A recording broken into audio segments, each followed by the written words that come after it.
하나님의 말씀 같이 보겠습니다. 룻기 1장 1절부터 5절까지 우리 앞에 우리 파워포인트에 나와 있고요. 또 우리 성경을 가지고 계신 분들은 자신의 성경을 또 찾아서 이렇게 보시면 또 좋겠습니다. 룻기 1장 1절부터 5절까지 우리 다 찾으신 줄 알고 우리 한 절씩 돌아가면서 우리 교독하도록 하겠습니다. 제가 먼저 1절 읽겠습니다. 사사들이 치리하던 때에 그 땅에 흉년이 드니라. 유다 베들레헴의 한 사람이 그의 아내와 두 아들을 데리고 모압 지방에 가서 거류하였는데 그 사람의 이름은 엘리멜렉이요 그의 아내의 이름은 나오미요 그의 두 아들의 이름은 말련과 기론이니 유다 베들레헴 에보라 사람들이더라. 그들이 모압 지방에 들어가서 거기 살더니 나오미의 남편 엘리멜렉이 죽고 나오미와 그의 두 아들이 남았으며 그들은 모압 여자 중에서 그들의 아내를 맞이하였는데 하나 이름은 오르바요 하나의 이름은 룻이더라. 그들이 거기에 거주한 지 같이 읽겠습니다. 말련과 기론 두 사람이 다 죽고 그 여인은 두 아들과 남편의 뒤에 남았더라. 아멘. 지금 시간마다 우리 오일세 목사님께서 은혜 말씀을 전해주시는데요. 우리 오 목사님은 제가 우리 총신대 신학과에 처음 들어갔을 때 그때부터 같이 지금까지 한 29년간 보고 지내는 우리 친구 목사님이자 저보다 나이가 한 2살 많았었던 우리 형님 목사님이신데요. 참 오래도록 이렇게 교제하면서 이렇게 지내왔고 또 복음의 말씀의 능력을 또 하나님의 어떤 성령의 그런 능력을 가지고 또 말씀을 전하시는 우리 귀한 목사님이십니다. 학교는 이제 총신대 신학과를 졸업하셨고 총신대 신대원 MDB를 졸업하시고 서울 청량리 쪽에 동도교회라고 있습니다. 그 동도교회에서 오래도록 거기서 태어나셨고 또 거기서 쭉 부교육자로 지내면서 또 목회하시다가 육군의 군목으로 또 거기서 봉사하시고 유학차 이제 미국에 오셔서 뉴욕 쪽에서 한 10년 정도 뉴욕 참교회 담임 목사님으로 한 7년 계셨고요. 장대인교회 동산 목사님으로 계셨고 그다음에 또 현재는 괌에 있는 시온성교회 협동 목사님으로 계십니다. 또 하나님께서 더 큰 그런 사역을 또 준비하고 계시는 그런 목사님이신데요. 오늘 목사님께서 이제 나오셔서 세 가지 논점이라는 제목으로 하나님 말씀 전해 주실 때에 큰 은혜가 있으시길 빕니다. 우리 다 같이 박수로 우리 목사님 맞이하겠습니다.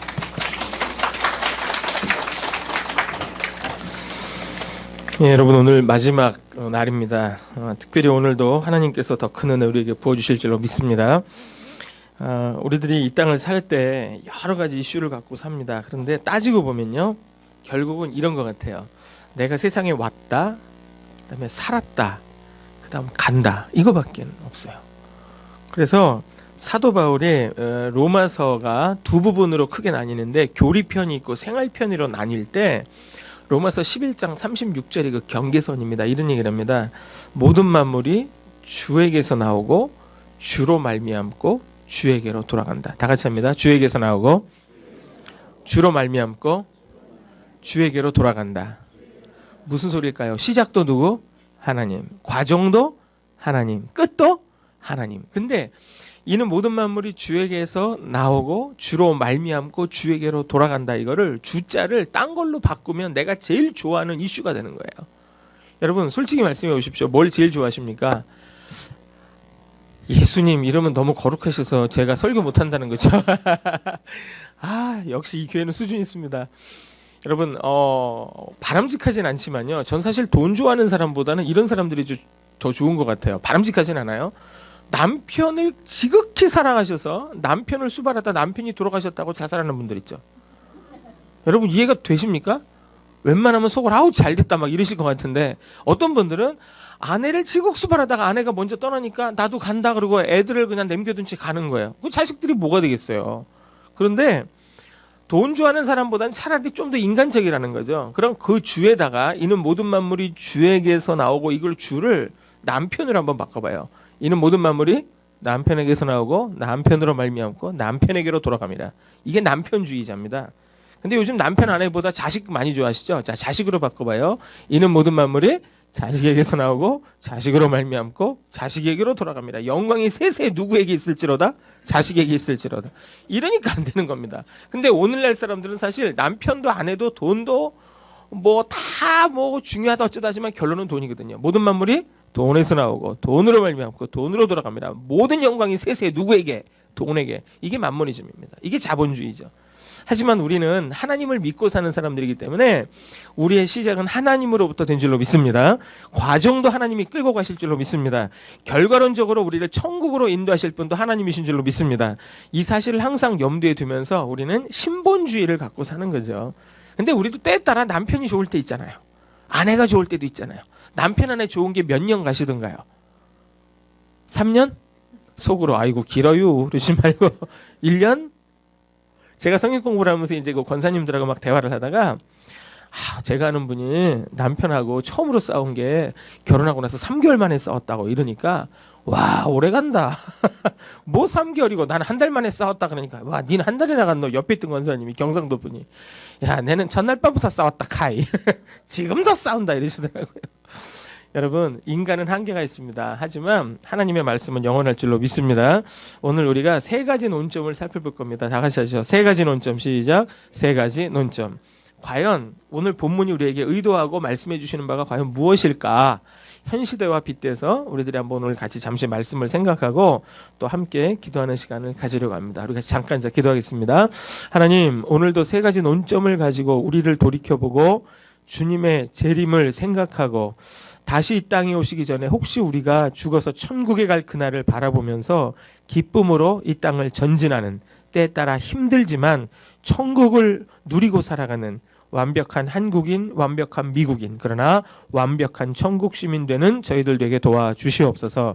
성의 마지막 날 더 크게 역사하실 우리 주님 예수 그리스도의 이름으로 간절히 기도드리옵나이다. 아멘. 오늘 우리가 목사님과 함께 교독한 룻기라는 이 성경책의 시대적 배경은 사사시대와 동일합니다. 오늘 본문이 그 얘기를 분명히 하죠. 초두에 이런 내용이 나옵니다. 사사들의 치리하던 때. 다 같이 읽죠. 시작.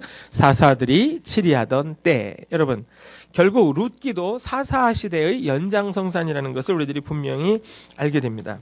자 그렇다면 사사시대는 어떤 시대였을까요? 룻기 바로 앞에 놓여있는 사사기의 기록은 그 시대를 단적으로 서술합니다. 성경을 보셔도 되고 아니면 앞에 화면을 보셔도 되고요. 사사기 21장 25절이 사사기 제일 끝인데 이 부분이 사사기를 한 구절로 압축해 주겠습니다. 사사기 21장 우리 25절 그때 시작. 그때 이스라엘에 왕이 없으므로 사람이 각기 자기의 소견에 옳은 대로 행하였더라. 우리 한 번만 더 봐요. 시작. 그때 이스라엘에 왕이 없으므로 사람이 각기 자기의 소견에 옳은 대로 행하였더라. 여러분 저 구절에 주목하십시오. 그러면 사사시대는 어떤 시대였을까요? 여러분 지금 미국은 중앙 집권입니까? 지방 분권입니까? 물론 둘 다 하겠죠. 그런데 지금 페더럴이 힘이 세요? 아니면 스테이트가 더 힘이 세요? 힘은 페더럴이 물론 가지고 있어요. 하지만 대통령이 콩나라 판나라 이 주에서 할 수 있나요? 못합니다. 주지사가 거의 다 알아서 하죠. 자 대한민국을 놓고 보죠. 중앙 집권입니까? 지방 분권입니까? 둘 다 합니까? 둘 다 합니다. 그런데 누가 좀 더 셉니까? 예, 중앙이 좀 더 센 경향이 있습니다. 그럼 미국은 왜 지방이 세고 한국은 왜 중앙이 셀까요? 여러 가지 이유가 있는데요. 땅덩어리 차이 때문인 것 같아요. 미국은 땅덩어리가 너무 커요. 대통령이 혼자 이리 뛰고 저리 뛰다가 졸도해서 돌아가십니다. 불가능해요. 근데 한국은 뛰어다닐 수 있어요. 충분히 가능하죠. 자, 우리도 이런 중앙 집권이냐 지방 분권이냐 하는 문제를 생각할 수 있는데 성경 시대도 역시나 동일하다는 거예요. 인간 사회는 변화가 없다는 것입니다. 자, 우리 족장 시대라는 시대가 있습니다. 우리 믿음의 열대조 아시죠? 4명. 아브라함부터 다 같이 시작. 아브라함, 이삭, 야곱, 요셉. 다 같이 시작. 아브라함, 이삭, 야곱, 요셉. 요 사람들만 알면 사실 창세기는 끝나잖아요. 그런데 이 시대를 족장 시대라고 합니다. 다 같이요. 시작. 족장 시대. 요런 시대를 거치다가 요셉 때문에 야곱이 애굽으로 이주를 결정합니다. 그런데 예언 그대로 몇 년 동안 노예 생활을 해요? 400년, 430년 동안 노예 생활을 하죠. 그 다음 출애굽을 합니다. 그래서 소위 광야 시대를 맞이하는데 광야 시대 때 이스라엘 민족을 인도했던 사람이 누굽니까? 모세가 죽자 여호수아 이렇게 이어가죠. 그럼 이 시대는 중앙 집권이에요? 지방 분권이에요? 중앙 집권이었던 거예요. 하지만 중앙 집권이었지만 사실 모세와 여호수아는 하나님의 대리자로 나왔을 뿐이지 중앙 집권의 기본 이슈 이스라엘은 누가 통치하신다? 하나님이 통치하신다는 겁니다. 그러니까 항상 신전의식을 갖고 살아야 되는 게 우리 정치 지도자들이 나는 하나님의 대리자에 불과하다라는 겸손한 마음을 다윗처럼 갖고 살면 하나님이 그 민족을 향해 그 국가를 향해 복을 쏟아부으실 줄로 믿습니다. 그러나 그게 아니라 내가 한다 그러면 안 되는 거죠.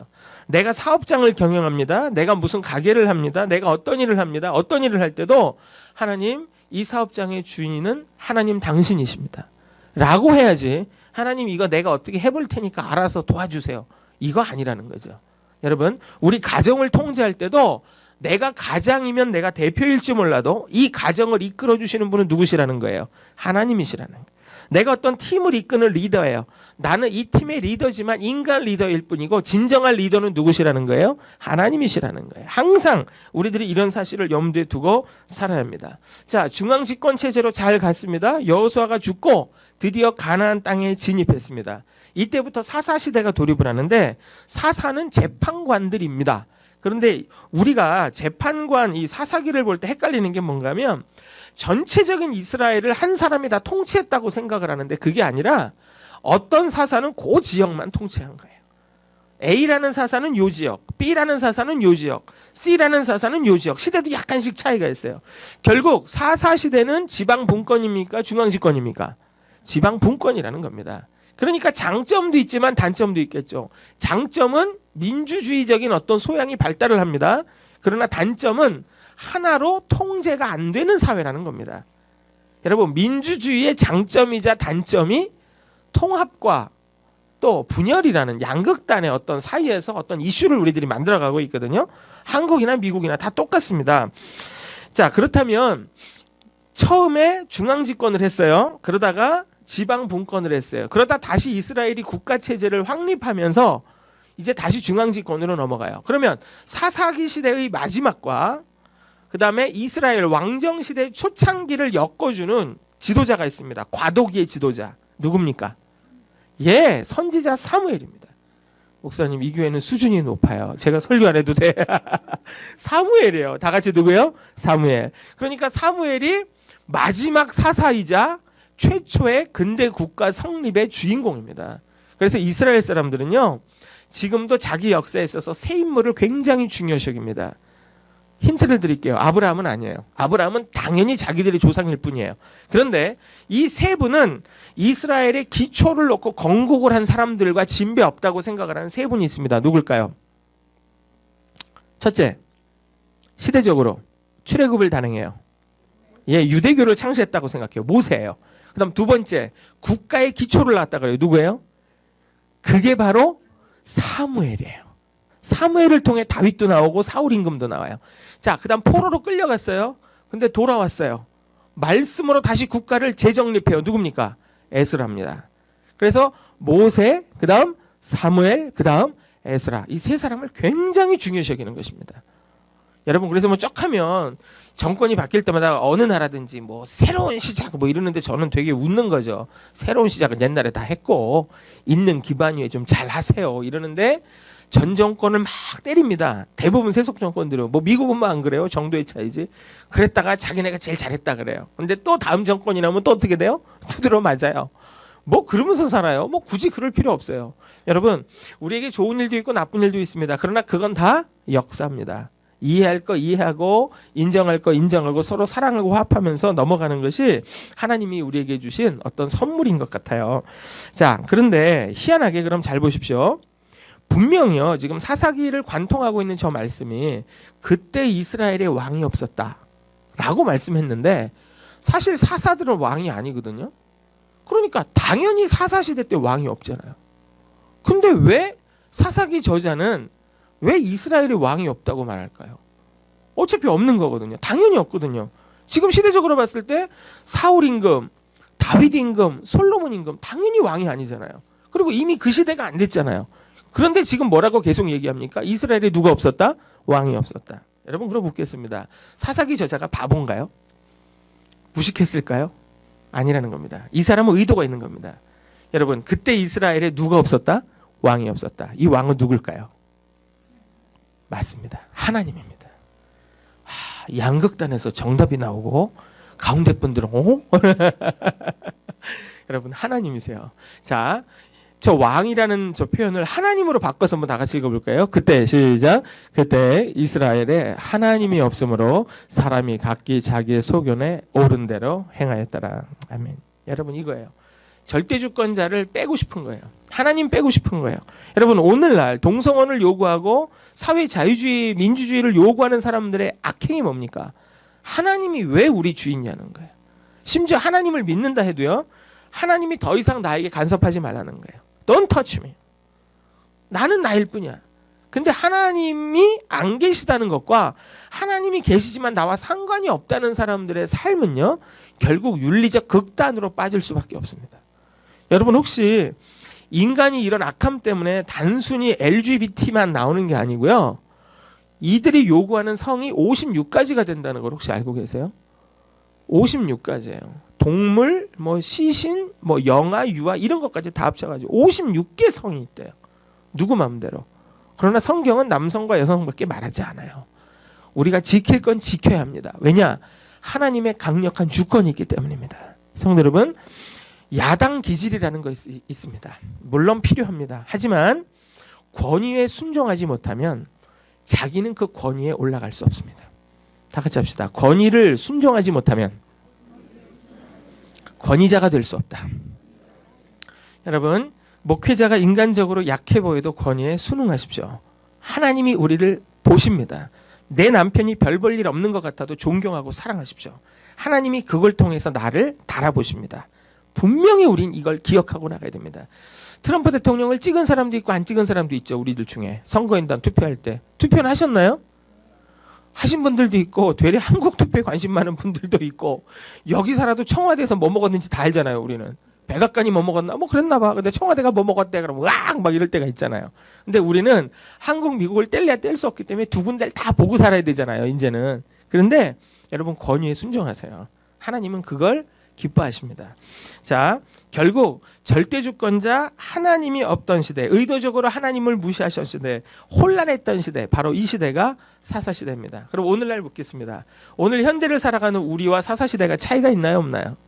없어요. 똑같습니다. 여러분, 하나님이 날 자꾸 간섭하는 게 좋으세요? 싫으세요? 물어보겠습니다. 난 하나님이 간섭하는 거 알지만 싫을 때가 있었다 손. 없었다 손. 참 어려운 질문 골라 하는데 참 재주도 많다 손. 여러분, 하지만 사실 하나님이 나 간섭하지 마. Don't touch me. 제발. Why me? 막 하지만 결국 나중에 가서 다급하면 누구 찾아요? 하나님. 그러니까 울면서 후회 말고 맞기 전에 설설 기자는 거예요. 제 얘기가. 간단해요. 자, 다 같이 합시다. 맞고 나서 울지 말고 맞기 전에 설설 기자. 성도 여러분, 부모에게 잘못했다고 비는 게 왜 죄입니까? 하나님은 우리 어머니 아버지세요. 그럼 잘못할 땐 당연히 빌어야 되는 거 아니겠어요? 우리가 고개 바짝 들고 살아봤자 나만 피해라는 거예요. 항상 우리는 이 사실을 생각하면서 나아가는 겁니다. 자, 오늘 우리들이 이러한 부분을 보면서 룻기 시대는 결국 지방 분권 시대였고 하나님을 의도적으로 배척했던 그런 시대라는 시대상을 보면서 오늘 우리가 본문을 통해 세 가지를 살펴보게 되는 겁니다. 이런 혼란한 시대 유다 베들레헴에 거주를 하고 있던 한 가족이 멀지는 않았지만 살던 곳을 떠나 이민을 결정합니다. 그리고 이주했습니다. 이런 상황 가운데 오늘 성경은 세 가지 논점을 우리들에게 제시합니다. 첫째, 그렇다면 왜 엘리멜렉 일가가 모압으로 갔는가라는 논점을 한번 생각해 보자는 거예요. 왜 모압으로 갔을까? 자, 우리 1장 1절 한번 다 같이 보겠습니다. 사사들이, 룻기 1장 1절 사사들이 시작. 사사들이 치리하던 때 그 땅에 흉년이 드니라. 유다 베들레헴의 한 사람이 그의 아내와 두 아들을 데리고 모압 지방에 가서 거류하였는데, 여러분, 사사들의 치리하던 때 그 땅에 뭐가 들었다? 흉년이 들었다. 자, 드러난 이유는 무엇 때문에 이주를 결정합니까? 흉년입니다. 잠시 동안 흉년을 피해서 상대적으로 살기 좋았던 모압을 향해 이주를 결정한 것입니다.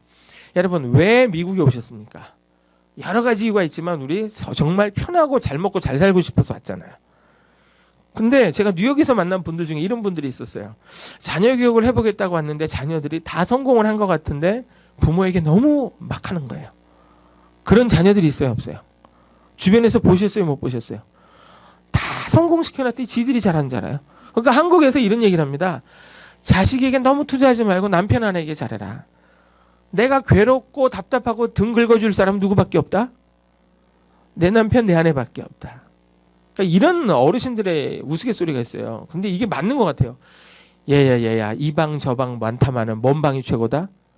서방이 최고다. 여러분 이런 얘기 처음 들으세요? 처음 들었다 손. 예전에 들어본 것 같다 손. 마지막 와 젊은 사람이 그런 거 어떻게 알아 손. 얘들아 이 방 저 방 많다마는 서방이 최고다. 여러분 있습니다. 여러분 서방님께 잘하세요. 서방님들 속으로 아싸 좋은 목사다 막 이러시지 말고. 자, 남편들, 아내 된 이 부인들을 정말 사랑하고 존중하십시오. 남는 건 자식이 아니에요. 남편 아내밖에 안 남아요. 자, 흉년 때문이었습니다. 그래서 당시 상대적으로 살기 좋았던 모압을 향해 이주를 결정한 것입니다. 결국 먹고 살기 위해서 갔다. 한마디로 표현해 보시죠. 뭐 때문에 간 겁니까? 먹고 살기 위해서. 그걸 더 간단하게. 뭐 때문에? 생존 때문에. 두 글자 생존. 자, 한 글자. 뭐 때문에? 삶. 너무 거룩하세요. 자, 노골적으로 뭐 때문에? 네, 돈 때문에 간 거예요. 간단해요. 어차피 그 당시에도 상단들이 왔다 갔다 했기 때문에 돈만 있으면 뭐든지 살 수 있었거든요. 고고하게 다 증명해 주거든요. 그러나 성경 본문을 좀 더 자세히 살펴보시잖아요. 엘리멜렉 일가가 모압으로 이주하게 된 배경에는 신앙이 약화된 결과라는 것이 나옵니다. 성경을 자세히 보십시오. 사사들이 치리하던 때에 그 땅에 뭐가 들었다? 흉년이 드니라. 유다 베들레헴의 한 사람이. 그럼 이 사람들의 근거지가 어디라는 거예요? 유대지파 땅 어디? 베들레헴이에요. 베들레헴인데 모압 지방에 가서 거류했다. 그냥 가서라는 표현만 있습니다. 근데 여기서 생각해 볼 필요가 있습니다. 여러분 베들레헴은요. 지형상 약간 고지대예요. 높은 지대예요. 그런데 모압은요. 평지예요.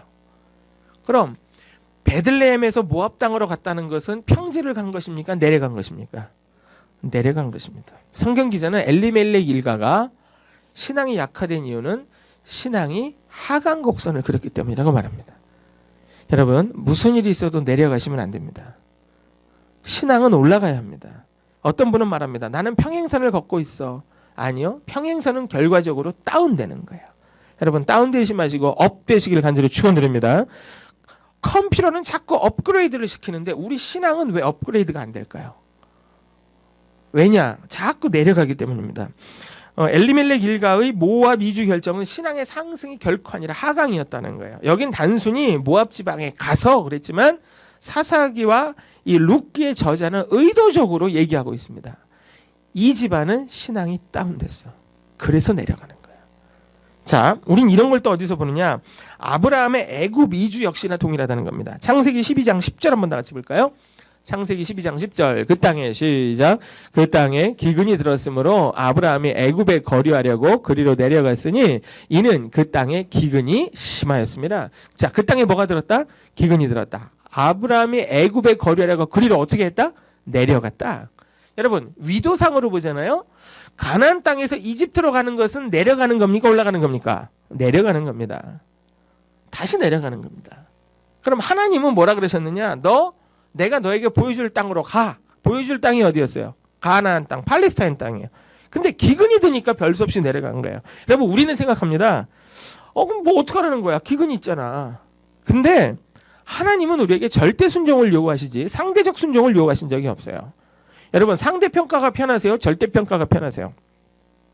한국에서 중고등학교 다니시는 분들은 알아요. 시험을 봤는데 선생님들이 문제를 어렵게 냈어요. 그런데 문제가 터졌어요. 애들이 점수가 끝내주는 거예요. 다 F예요. 다 페일이에요. 다 60점 미만이에요. F학점 권총 차는 거 이제 쌍권총 차게 생겼어요. 선생님들끼리 모여서 회의를 합니다. 안 되겠다. 40점 이상은 우리 B로 다 정하자. 이래가지고 이게 올려주는 게 이게 뭐예요? 상대평가. 근데 절대평가는 뭡니까? 페일은 페일인 거예요. 여러분 상대평가가 좋으세요? 절대평가가 좋으세요? 여러분 만약 하나님이 우리 상대평가 안 하시면 우린 죽습니다. 저도 죽고 여러분도 죽고 다 죽어요. 우린 절대평가를 받으면 안 될 인간들이에요. 여러분 상대평가를 살아하십시오. 그리고 신앙은 절대성이 필요하지만 사람을 대할 때 상대적으로 평가하실 수밖에 없어요. 왜요? 절대적으로 평가하잖아요. 어떤 인물도 완벽하지 않아요. 목사님을 놓고 보십시오. 여러분 절대 평가해 보세요. 자, 옷을 털어봅니다. 먼지 나요, 안 나요? 나요. 왜요? 아담이라는 말 원문의 뜻이요. 먼지, 진흙 이런 뜻이 있어요. 인간은 먼지예요. 집을 아무리 깨끗하게 청소해 보십시오. 애들이 한 두 바퀴 돌고 나가면 그때부터 먼지 쓸어야 됩니다. 이유가 뭡니까? 인간의 생태 자체가 흙으로 지어진 먼지이기 때문이에요. 여러분, 우리가 절대평가를 받아서는 안 될 이유가 바로 여기 있습니다. 바로 이것입니다. 그래서 가나안 땅에 결국은 내려갔는데 기근을 만나서 내려갔지만 애굽 땅으로 내려갔지만 역시 동일합니다. 환경에 따른 신앙의 약화가 원인이 됐다는 거예요. 자꾸 주변을 보는 거예요. 자꾸 주변을 보니까 떨어져요. 여러분, 신앙은 절대성을 가져야 합니다. 사람을 대할 때 상대성으로 용인해주고 봐줘야 될지 모르지만 신앙은 절대적인 문제예요. 이단 같은 거 있죠? 그건 절대적으로 봐줘야 되는 거예요. 개인적인 정으로 봐주면 안 돼요. 여러분, 우리가 알고 있는 예수님의 12사도 중에 누가 사랑의 사도입니까? 요한입니다. 끝까지 요한은 전설에 의하면 죽을 때까지 선생님 우리에게 말씀을 전해 주십시오. 너희가 서로 사랑해라. 너희가 서로 사랑해라. 이랬던 요한도 당시 최대 이단이었던 말시온을 만났을 때는 어떻게 했는지 아십니까? 얼굴을 안 쳐다보고 지나가셨다는 거예요. 사도 바울이 굉장히 냉철한 사람이죠. 그런데 더 냉철할 때가 언제냐? 이단을 향해 헛된 짓들을 할 때 날카롭게 공격을 하고 지적을 합니다. 여러분, 오늘날 로마교 같은 이 교묘한 이단들이 있고요. 신천지는 더 교묘합니다.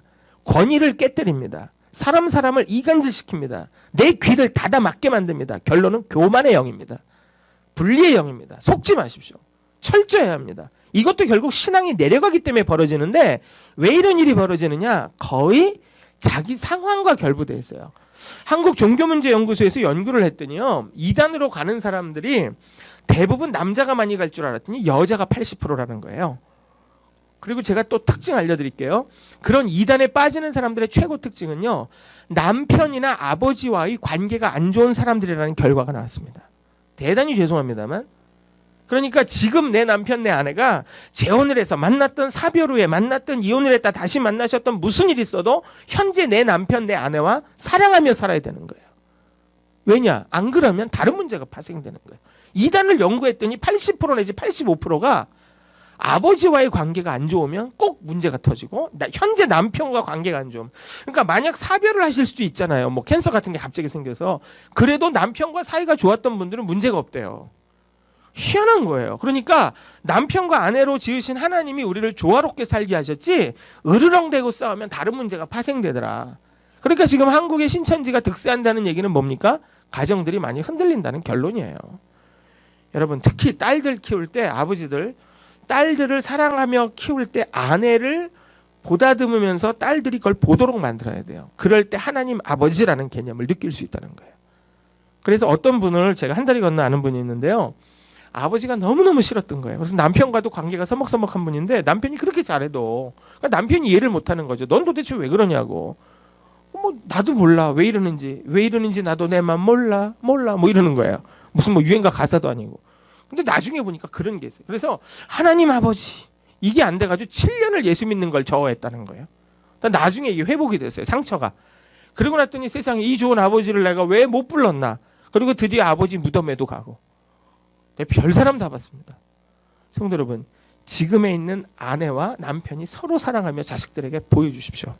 그것만이 2단 3단을 막는 유일한 첩경입니다. 방법이 없습니다. 그래야 가족 가치관 가운데 권위에 대한 순종을 하고 복종을 할 줄 알아야 그게 다 파산되는 것이거든요. 성도 여러분, 절대로 신앙이 내려가면 안 됩니다. 하강곡선을 그리면 안 됩니다. 만약 흉년조차도 하나님이 우리를 테스트하는 방법으로 동원을 하시고 너 미안하지만 거기 머물러 움직이지 마 라고 말씀하시면 어떻게 해야 돼요? 가야 돼요, 마야 돼요? 손가락을 빨아먹고 참난이 있더라도 거기 자리에 머물러야 돼. 스테이 해야 돼. 거기 있어야 돼요. 하나님은 때에 따라 우리를 머물라고 명령하실 때가 있습니다. 성도 여러분, 머물라고 하심의 명령을 받은 적이 있어요, 없어요? 그런데 말 안 하고 움직인 적이 있어요, 없어요? 분명히 누구나 다 있어요. 저도 있어요. 그러나 앞으로 상황을 보고 속지 마십시오. 다 같이 합니다. 상황에 속지 말자. 시작. 상황에 속지 말자. 그리고 무슨 일이 있어도 어떻게 하면 안 된다? 내려가면 안 된다. 컴퓨터만 업그레이드 시키지 말고 나 자신의 신앙도 어떻게 하자? 업그레이드 시키자. 끝까지 업 하시는 성도님들 되시기를 주의 이름으로 간절히 축복합니다. 자, 두 번째입니다. 왜 모압으로의 이주가 문제를 발생시켰는가라는 이 논점입니다. 왜 그럼 모압으로 간 게 왜 문제가 됐을까? 뭐 그냥 조용히 살면 되지 않을까? 자, 우리 룻기 1장 2절 한번 같이 볼까요? 그 사람의 같이 읽습니다. 시작. 그 사람의 이름은 엘리멜렉이요 그의 아내 이름은 나오미요 그의 두 아들의 이름은 말론과 기련이니 유다 베들레헴 에브랏 사람들이었더라. 그들이 모압 지방에 들어가서 거기 살더니.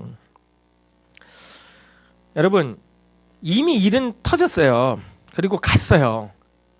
한번 여쭤볼게요. 여러분 혹시 미국으로 이민 오시는 걸 결정을 할 때 엉겁결에 하실 수도 있고 어떻게 하다 보니까 오실 수도 있고 나중에 보니까 결국 하나님이 하신 건데, 여러분이 먼저 미국 가자 그러셨어요? 아내가 먼저 가자 그랬어요? 남편이 가자 그랬습니까? 아내가 가자 그랬습니까? 물론 뭐 친척이 오라 그랬다, 엄마 아버지가 불렀다, 가족 이민 왔다, 뭐 직장 뭐 이민 왔다 할 수 있는데, 결국 끝에 가서 예스 노라고 할 때 이때 아빠가 했습니까? 엄마가 했습니까? 누가 하시던가요? 헷갈리세요? 80% 여자가 합니다. 그러니까 아빠가 하신 분들은 간이 크시거나 아내들이 대단히 참으시거나 두 분이 의견이 투합했거나 하는 거죠. 거의 아내들이 결정합니다. 여러분, 아브라함과 사라를 보십시오. 하갈, 애굽 여인 하갈을 얻을 때 누가 얻으라 그랬어요? 사라 말 들어요. 자세히 보세요. 성경의 역사를 보잖아요. 거의 아줌마들이 휘두른 치맛바람이 거기도 있어요. 한국만 치맛바람이 있는 줄 아십니까? 미국도 있습니다. 힐러리 아줌마 대단합니다. 유럽 메이 아줌마 대단합니다. 한국도 치맛바람 아줌마 계셨습니다. 많습니다. 앞으로도 나올 겁니다. 여러분 두고 보십시오. 대부분 여자들이 가자 그래요. 성경을 통해 보시잖아요. 하나님이 죽도록 고생시킨 여자가 누구예요? 룻기에서 나오미예요. 전 생각하는 거예요. 왜 나오미를 끝까지 남겼을까? 하나님이 깨달으라고 기회를 주시는 거예요. 성도 여러분, 그런데요, 이 모압으로 이주한 것이 왜 근본적으로 문제가 됐느냐? 결론은 단 하나입니다. 기도하고 내려갔다는 표현이 전혀 나오지 않아요. 기도하고 갔다 안 나옵니다. 아브라함 보십시오. 하나님이 내가 내게 보여줄 땅으로 가라. 그럴 때 오케이 알겠습니다. I will go there 하고 갔습니다. 하지만 애굽으로 갈 때 기도하고 갔나요? 아니요. 하나님이 주신 땅은 가나안이었어요. 여기에 죽이 되든 밥이 되든 누룽지가 되든 여기 살라는 거예요. 여기 눌러붙어 있으라는 거예요. 근데 싫다는 거예요. 왜? 당장 기근이 있으니까, 돈이 없으니까, 문제가 생기니까. 하나님 내 입장 대보세요. 탈출한 것입니다. 기도해보고 갔다? 전혀 나오지 않습니다. 결론은 뭡니까? 뭐가 없었다? 기도가 없었다. 하나님께 기도했다? 하나님의 응답이 있었다? 표현이 나오지 않습니다.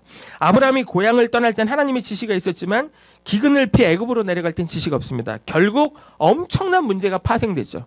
아내를 누이라고 속이고 실제 사촌 뻘이긴 했지만 그 당시 근친 결혼이 가능했으니까.